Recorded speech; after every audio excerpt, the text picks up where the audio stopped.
जय city वैदिक शेतकरी मित्र, प्रश्न तुमचे उत्तर आमचे या सदरामध्ये आपलं स्वागत आहे। सुमंत देशमुख यांनी कमेंट्स केलेले आहे मित्र हो, कुठली गाय ही 3 टप्प्यामध्ये दूध देते 20, 15, 10। तर याविषयी थोडंसं सविस्तर बोलावं हा व्हिडिओ आपल्यासाठी बनवत आहे। मिल्क चार्जर आणि ॲनिमल हेल्थ चार्जर हे एससीटी वैदिकची 2 उत्पादनं दूध व्यवसायामध्ये आज शेतकऱ्यांसाठी संजीवनी ठरत आहे। याच्या माध्यमातून जनावरांचा जो दुधाळ काळ आहे, म्हणजे दूध देण्याचा जो काळ आहे, तो 3 ते 4 महिन्यावरून 7 ते 8 महिन्यापर्यंत वाढतो।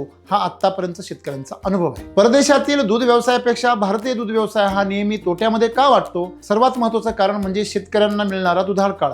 दुधाळ काळ म्हणजे दूध देण्याचा जो काळ आहे, हा काळ कमी असल्यामुळे शेतकऱ्यांना जी टोटल क्वांटिटी आहे दुधाची ती 1.5 ते 2 हजाराच्या पुढे जात नाही। ज्या वेळेस तुमची 20 लिटरची गाय पहिले 3 महिने 20 लिटर दूध देते, त्यानंतरचे 2 महिने ती 15 लिटर वर येते आणि त्यानंतर ती 2 महिने 10 लिटर वर येते। अशा प्रकारे दुधाचा जो तिचा टप्पा आहे हा उतरत जातो। हे एक सर्वोत्कृष्ट आदर्श प्रमाण आहे। परंतु वास्तविक पाहता पहिले 3 महिने गाय 20 लिटर पूर्ण क्षमतेने दूध देते, त्यानंतरचा 1 महिना ती 15 लिटर वर येते, त्यानंतरचा 1 महिना ती 10 लिटर वर येते आणि त्यानंतरचा 1 महिना ती पुन्हा 7 ते 8 लिटर वर येते।